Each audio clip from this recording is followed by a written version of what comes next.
Have you ever met someone who changed your life in a single moment? This is the story of two strangers whose paths crossed in a hospital waiting room, and how a simple act of kindness created a bond that would last a lifetime. If this story touches your heart, please like this video and subscribe to our channel for more real-life stories that remind us of the power of human connection. The fluorescent lights of the hospital waiting room buzzed overhead, casting a harsh glow on the already pale face of Marcus Chen. At 42, he never imagined he'd be sitting alone, waiting for test results that could change everything. His hands trembled slightly as he checked his phone again, no new messages from the babysitter watching his 7-year-old daughter, Lily. He'd told her he was running errands, not wanting to worry her with the truth, that the persistent headaches and dizzy spells he'd been experiencing had finally driven him to see a doctor. 3 hours earlier, he'd undergone a battery of tests. Now, he waited, surrounded by strangers absorbed in their own medical anxieties. The isolation felt crushing. Since losing his wife to cancer 2 years ago, Marcus had become accustomed to facing life's challenges alone, but this was different. This was terrifying. Across the room sat Eliza Winters, CEO of Winters Pharmaceuticals. At 38, she commanded respect in boardrooms and managed multi-million-dollar deals with unwavering confidence. But today, as she waited for her elderly father to finish his cardiology appointment, she felt powerless. Her eyes drifted around the waiting room, landing on a man who seemed to be drowning in his own thoughts. She recognized that look, the same expression her father had worn when her mother was diagnosed with Alzheimer's 5 years ago. The look of someone preparing to face devastating news alone. When the nurse appeared at the doorway and called, "Mr. Chen?" "The doctor will see you now." Eliza watched the man stand, his face draining of what little color it had left. His legs seemed unsteady as he gathered his jacket. Something inside her stirred. Before she could second-guess herself, Eliza was on her feet, crossing the waiting room with purposeful strides. "There you are, honey," she said loudly enough for the nurse to hear. Then, leaning closer to the bewildered man, she whispered, "Pretend you're my husband. No one should hear this kind of news alone." Marcus stared at her, confusion momentarily replacing his fear. This elegant woman in her tailored suit was clearly someone important, someone with places to be. Yet here she was, offering a lifeline to a complete stranger. "Ma'am," the nurse questioned, clipboard in hand. "I'm his wife," Eliza stated confidently. "I'd like to join him, if that's all right." The nurse nodded, and before Marcus could process what was happening, Eliza's hand was on his arm, guiding him forward. As they followed the nurse down the sterile hallway, she whispered, "I'm Eliza. You don't have to explain anything. Just know you're not alone right now." In the small examination room, they waited in silence. Marcus found his voice at last. "You don't have to do this. I'm sure you have more important things." "Nothing is more important than being human," Eliza interrupted gently. "My father always taught me that. He's seeing his cardiologist right now. I know what it's like to sit in these rooms and feel the walls closing in." Before Marcus could respond, the door opened, and Dr. Patel entered, his expression unreadable as he carried a folder of test results. "Mr. Chen," he began, glancing briefly at Eliza before continuing, "I've reviewed your MRI results." Marcus felt Eliza's hand slip into his, and he gripped it like a lifeline. "The good news is, there's no tumor," Dr. Patel said, and Marcus felt his entire body sag with relief. "However, you're experiencing cluster migraines, which explains the symptoms you've been having. They can be quite debilitating, but they're manageable with the right treatment plan." As Dr. Patel outlined medications and lifestyle changes, Marcus felt tears of relief threatening to spill. Not cancer. Not a death sentence. He wouldn't be leaving Lily parentless after all. Throughout the consultation, Eliza asked insightful questions about treatment options and potential side effects. When they finally left the examination room, Marcus felt as though he'd been holding his breath for hours and could finally exhale. In the hallway, He turned to thank the stranger who had become his temporary wife, but the words caught in his throat. "I don't know how to thank you," he managed finally. "You have no idea what you just did for me." Eliza smiled, her professional demeanor softening. "I think I do. 2 years ago, I sat alone when my mother's neurologist confirmed her Alzheimer's diagnosis. I wouldn't wish that solitude on anyone." They walked together back to the waiting room, an unexpected intimacy between them. "I should get back," Eliza said, glancing toward where she'd been sitting. "My father should be done soon." Marcus nodded, suddenly reluctant to end this strange encounter. "I have a 7-year-old daughter," he blurted out. "Lily. She lost her mother 2 years ago. It's just been the two of us since then. When I started having these symptoms, I was terrified of leaving her alone in the world." Eliza's expression softened further. "I can't imagine how difficult that must be." "It is," Marcus admitted. "But we're managing. Today I was scared. Thank you for making sure I wasn't alone." An announcement came over the PA system, calling for a Dr. Brennan to report to the ER. "I should give you my number," Eliza said suddenly. "In case you have questions about the medication. My company actually manufactures one of the drugs Dr. Patel mentioned, and I'm familiar with the research." They exchanged numbers, an act that felt strangely significant in the antiseptic hospital environment. "Marcus?" An elderly man in a wheelchair approached, pushed by a nurse. "Is that you?" Marcus turned, recognizing Mr. Takahashi, his former high school math teacher. "Mr. T. What are you doing here?" "Just the usual old man tune-up," Mr. Takahashi chuckled, then glanced curiously at Eliza. "This is..." Marcus hesitated, unsure how to introduce his pretend wife. "Eliza Winters," she supplied smoothly, extending her hand to the older man. "A friend of Marcus's. George Takahashi. I taught this young man calculus, though I doubt he remembers a thing about derivatives now." "You'd be surprised," Marcus laughed. "I use math every day in my architectural work." As they chatted, a distinguished older gentleman approached, leaning heavily on a cane. "Eliza? Sorry to keep you waiting, sweetheart." "Dad," Eliza turned, concern evident in her voice. "How did it go?" "Same old story. Keep taking the pills, watch the salt, exercise more." He waved dismissively before turning curious eyes to Marcus. "And who might this be?" "This is Marcus Chen," Eliza explained. "We just met, actually." "Marcus, this is my father, William Winters." The two men shook hands, and William's eyebrows rose slightly. "Chen? Are you related to James Chen by any chance? The structural engineer?" Marcus looked surprised. "He was my father. He passed away about 10 years ago." William's face lit up with recognition. "I worked with your father on the Riverside development back in the 90s. Brilliant man, absolutely brilliant. He talked about his son the architect all the time." The coincidence hung in the air between them, a thread connecting their separate lives. "Small world," Marcus murmured, feeling the strange sense that perhaps this meeting wasn't entirely random after all.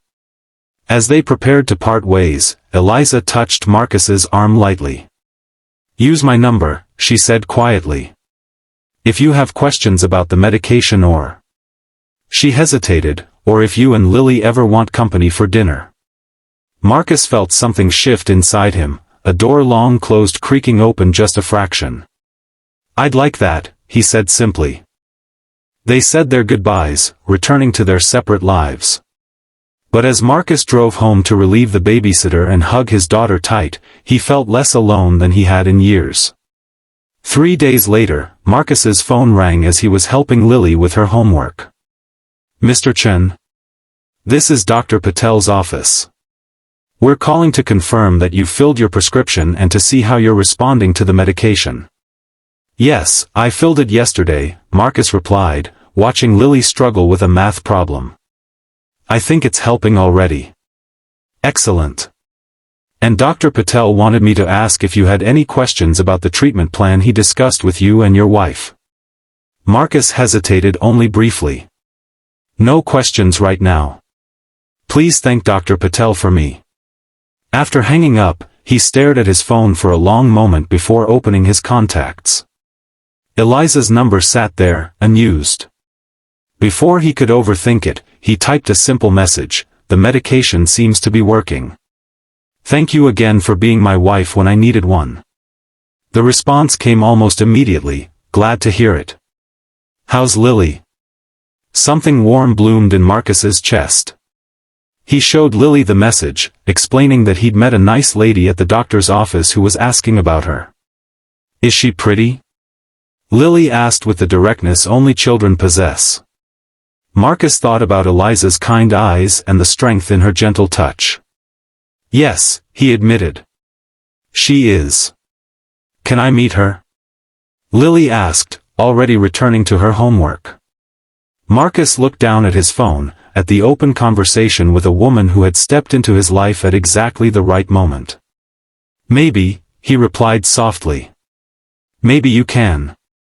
2 weeks later, Marcus and Lily sat across from Eliza and her father at a small Italian restaurant. Lily, initially shy, had warmed quickly to Eliza, especially after discovering they shared a love of astronomy. "Did you know there are more stars in the universe than grains of sand on all the beaches on Earth?" Lily informed Eliza seriously. "I did know that," Eliza replied, equally serious. "And each one has a story to tell." "Like people," William interjected, winking at Lily. "Each person has a story too." As the evening progressed, Marcus watched his daughter bloom under the attention of these two new people in their lives. He caught Eliza's eye across the table, and the connection between them seemed to strengthen. Later, as William entertained Lily with stories about building skyscrapers with her grandfather, Eliza leaned toward Marcus. "She's wonderful," she said softly. "You've done an amazing job with her." "It hasn't been easy," Marcus admitted. "There are days when I feel completely out of my depth." "I can imagine," Eliza replied. "But you know what I see? A little girl who feels secure enough to be curious about the world. That's a gift you've given her, despite everything." Their conversation flowed easily, touching on their work, their families, their hopes. Marcus found himself sharing things he hadn't spoken of since Sarah's death: his fears for Lily's future, his struggle to be both mother and father to her, the loneliness that sometimes threatened to overwhelm him. Eliza listened without judgment, occasionally sharing her own vulnerabilities, the pressure of being a female CEO in a male-dominated industry, her worry about her father's health, her regret at having focused so much on her career that her personal life had fallen by the wayside. "I never thought I'd meet someone in a hospital waiting room who would understand me so completely," Marcus said as they walked to their cars after dinner, the children walking ahead with William. "I never thought I'd pretend to be married to a stranger and then want to see him again," Eliza countered with a smile. Their relationship developed slowly, cautiously. Both carried wounds from their pasts, both had responsibilities that couldn't be ignored. But week by week, month by month, they carved out space in their lives for each other. Eliza attended Lily's science fair, beaming with pride when her volcano project won first place. Marcus accompanied Eliza to her company's charity gala, standing supportively by her side as she navigated the political waters of corporate philanthropy.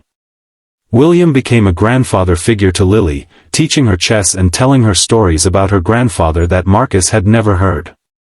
And Marcus found in William a mentor who understood the challenges of raising a child alone.